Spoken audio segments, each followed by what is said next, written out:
We wouldn't know about it if it were not for Jeremy Lafredo, who works for Rebel News. He joins us tonight. Jeremy, thanks so much for coming on. This one story is kind of hard to believe. They're going after an Amish farmer.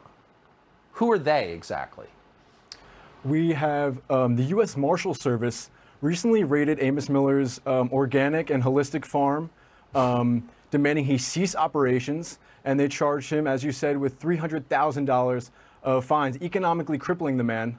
And what's happening is you have the armed federal agents are demanding he stop food production because of the meat, and you have him saying, well, you know what, I want to keep farming. So you have this back and forth between the giant empire of the U.S. federal government and this tiny little farm in Bird in Hand, Pennsylvania.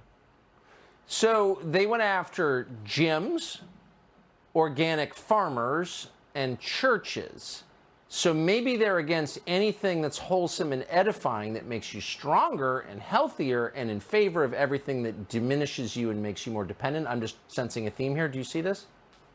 Yeah, and another thing the community says is that they're coming after Amos to set an example.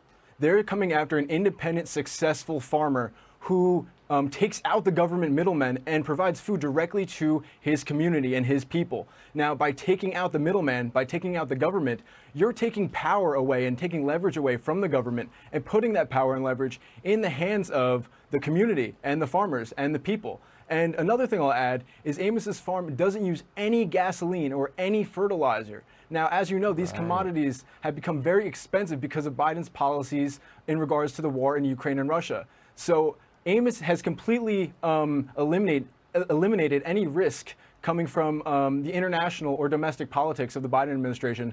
And, you know, they're coming after him for it.